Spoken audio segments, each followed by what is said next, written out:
നമസ്കാരം.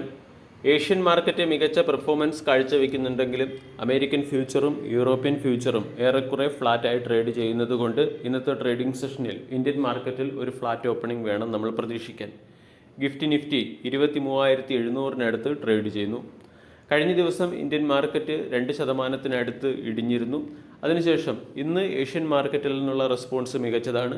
ജപ്പാൻ്റെ ഇൻഡെക്സ് 1%-നടുത്തും south Korean index fresh record hike അടുത്തും ട്രേഡ് ചെയ്യുന്നു. കഴിഞ്ഞ ദിവസം അമേരിക്കൻ മാർക്കറ്റിൻ്റെയും പെർഫോമൻസ് മികച്ചതായിരുന്നു.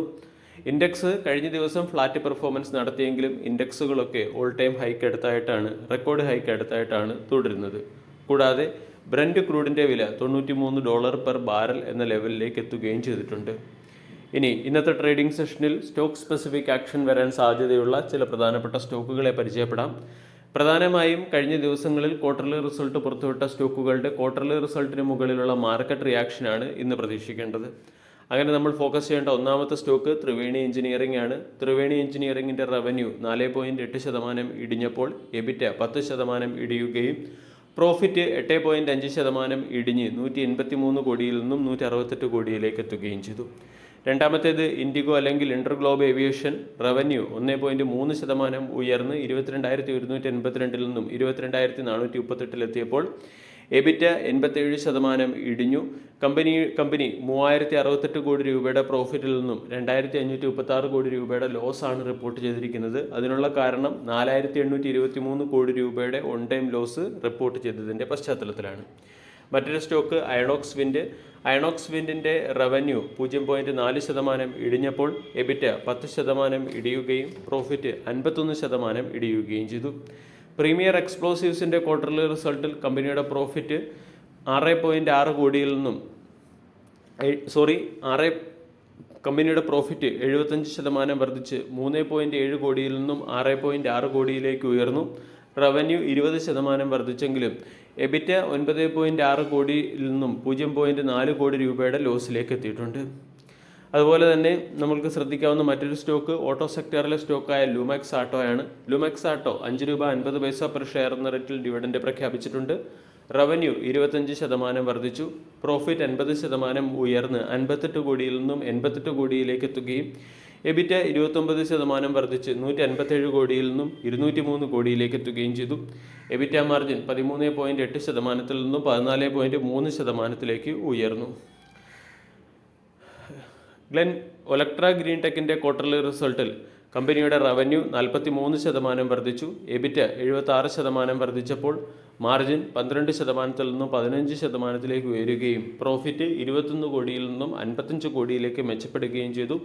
4 രൂപ പെർ ഷെയർ എന്ന റേറ്റിൽ ഡിവിഡൻഡ് ഒലട്ര ഗ്രീൻ ടെക് എന്ന കമ്പനി പ്രഖ്യാപിച്ചിട്ടുണ്ട്. ഗ്ലെൻമാർക്ക് ഫാർമയുടെ ക്വാർട്ടർലി റിസൾട്ടിൽ റവന്യൂ 15% വർദ്ധിച്ചു. എബിറ്റ 35% ഉയർന്നപ്പോൾ എബിറ്റ മാർജിൻ 17%-ൽ നിന്നും 20%-ലേക്ക് എത്തുകയും പ്രോഫിറ്റ് 4 കോടിയിൽ നിന്നും 301 കോടിയിലേക്ക് ഉയരുകയും ചെയ്തു. 2 രൂപ 50 പൈസ പെർ ഷെയർ എന്ന റേറ്റിൽ ഡിവിഡൻഡും കമ്പനി പ്രഖ്യാപിച്ചിട്ടുണ്ട്. NMDCയുടെ റവന്യൂ 50%-നടുത്ത് വർദ്ധിച്ചു. പ്രോഫിറ്റ് 15% ഉയർന്ന് 1,747 കോടിയിൽ നിന്നും 2,018 കോടിയിലേക്ക് എത്തുകയും എബിറ്റ 23% വർദ്ധിച്ച് 2,145 കോടിയിൽ നിന്നും 2,643 കോടിയിലേക്ക് എത്തുകയും ചെയ്തു. KNR കൺസ്ട്രക്ഷൻസിൻ്റെ റവന്യൂ 28% ഇടിഞ്ഞു. പ്രോഫിറ്റ് 23% ഇടിഞ്ഞ് 139 കോടിയിൽ നിന്ന് 106 കോടിയിലേക്ക് എത്തി. എബിറ്റ 23% ഇടിഞ്ഞു. എബിറ്റ മാർജിൻ 24%-നടുത്ത് രേഖപ്പെടുത്തിയിട്ടുണ്ട്. മറ്റൊരു സ്റ്റോക്ക് ആൻ്റണി വേസ്റ്റ് ആണ്. ആൻ്റണി വേസ്റ്റിൻ്റെ റവന്യൂ 17% വർദ്ധിച്ചിട്ടുണ്ട്. കമ്പനിയുടെ നെറ്റ് പ്രോഫിറ്റ് 18% ഇടിഞ്ഞ് 40 കോടിയിൽ നിന്നും 32 കോടിയിലേക്ക് എത്തുകയും മാർജിൻ 21 കോടിയിൽ നിന്നും 21%-ൽ നിന്നും 19%-നടുത്തേക്ക് എത്തുകയും ചെയ്തു. ഇറാഡയുടെ റവന്യൂ 14% വർദ്ധിച്ചപ്പോൾ പ്രോഫിറ്റ് 1.8% ഇടിഞ്ഞു. കമ്പനിയുടെ നെറ്റ് പ്രോഫിറ്റ് 502 കോടിയിൽ നിന്നും 493 കോടിയിലേക്കാണ് എത്തിയിരിക്കുന്നത്. ഇനി മറ്റ് ചില പ്രധാനപ്പെട്ട സ്റ്റോക്കുകളിൽ വന്ന ലേറ്റസ്റ്റ് അപ്ഡേറ്റ് കൂടി മനസ്സിലാക്കാം. ഒന്നാമത്തേത് ഹീറോ മോട്ടോർ കോർപ്പിൻ്റെ 2%-ഓളം സ്റ്റേക്കുകൾ LIC സെൽ ചെയ്തതുകൊണ്ട് ഹീറോ മോട്ടോർ കോർപ്പ് ഇന്ന് മാർക്കറ്റിൻ്റെ ശ്രദ്ധയാകർഷിക്കാനുള്ള സാധ്യത കൂടുതലാണ്. ജമ്മു കാശ്മീരിൽ പുതിയൊരു ആൽക്കലൈൻ ബാറ്ററി മാനുഫാക്ചറിംഗ് പ്ലാന്റിൻ്റെ കൊമേഴ്സ്യൽ ഓപ്പറേഷൻ ആരംഭിച്ചതുകൊണ്ട് എവറിഡേ ഇൻഡസ്ട്രീസ് എന്ന സ്റ്റോക്കിനെ ഇന്നത്തെ ട്രേഡിംഗ് സെഷനിൽ ശ്രദ്ധിക്കാവുന്നതാണ്. അതോടൊപ്പം തന്നെ PNC ഇൻഫ്രാടെക്കിന് 302 കോടി രൂപയുടെ ഒരു ഓർഡർ എയർപോർട്ട് അതോറിറ്റി ഓഫ് ഇന്ത്യയുടെ സൈഡിൽ നിന്നും ലഭിച്ചിട്ടുണ്ട്.